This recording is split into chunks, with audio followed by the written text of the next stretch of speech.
Welcome to a special episode of The Interview. In this episode we ask Legacy 4 questions about Tera PS4, an MMO he has long since stopped playing. Let's get right to it. Question 1. What is your history with Tera? I followed Tera back when it was on PC only.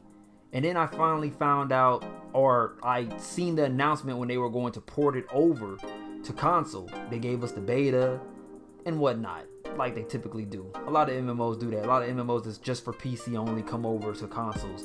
Some people say they come over to consoles to die, and boy was they right.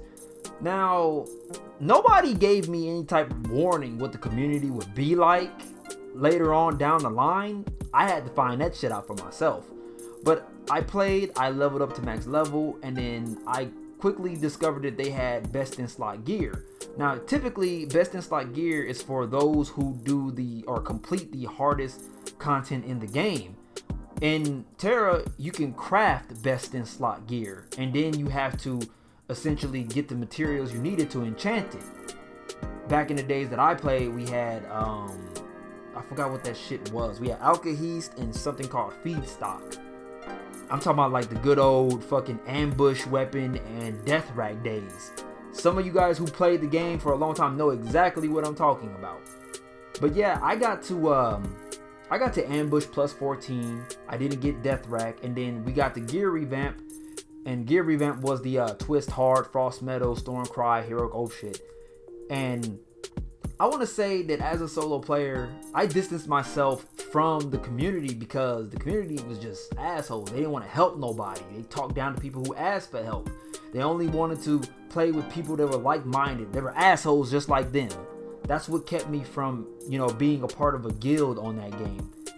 And I never asked for help. I never did. I wanted to be that solo player to get to heroic oath without the help of anybody. And what ended up happening was I got to Stormcry plus 7.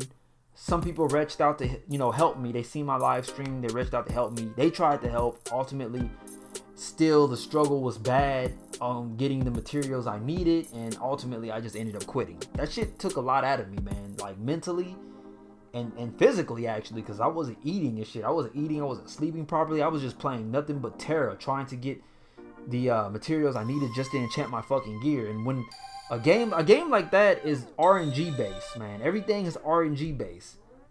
And that shit was just a mental it was a mind fuck. So yeah, I ended up quitting Tera and I'm not going back.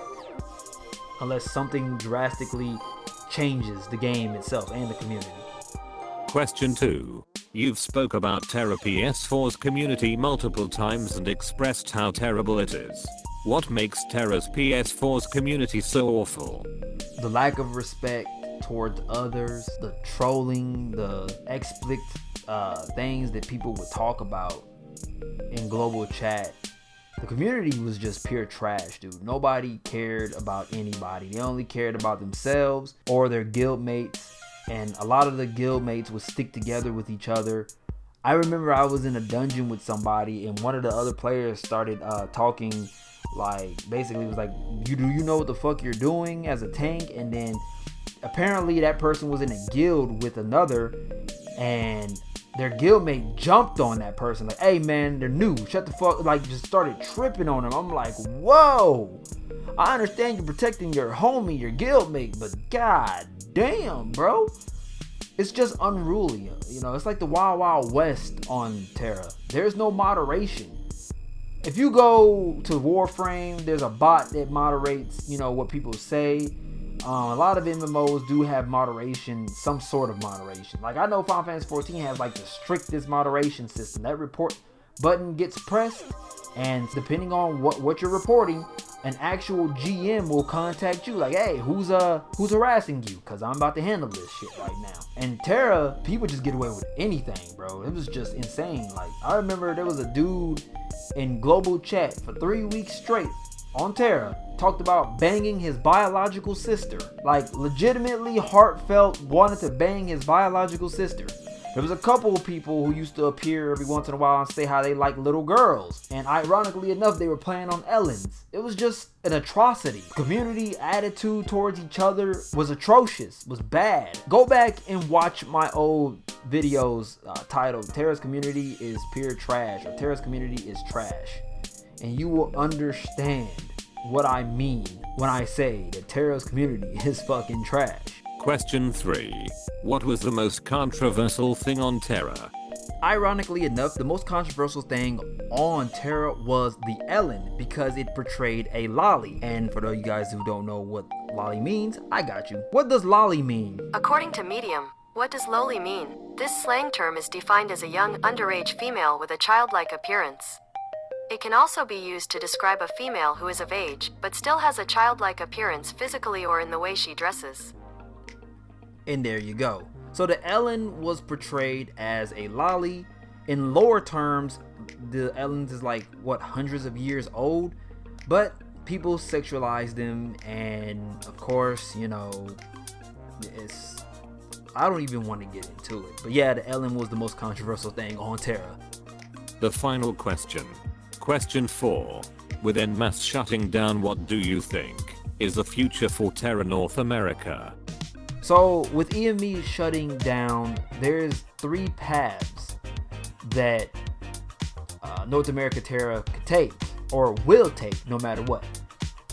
If GameForge picks up Tera and becomes its publisher, then they will have control of Tera around the world. They will have North America, Europe, and they'll have Asia.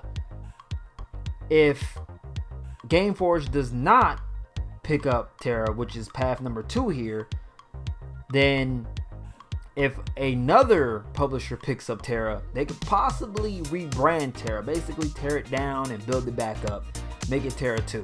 You know, just like how Bandai Namco picked up Bless. Alright?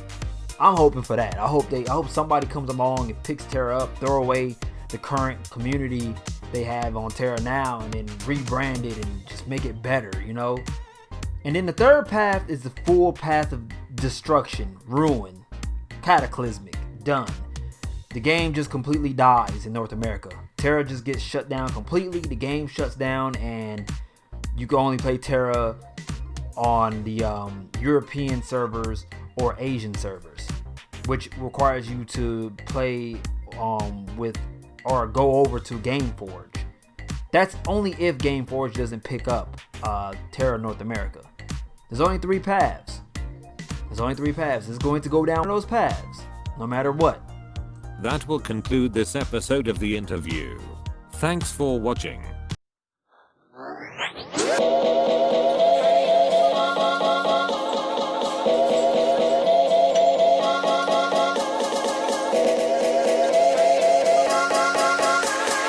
And now for my next number, I'd like to return to the classics.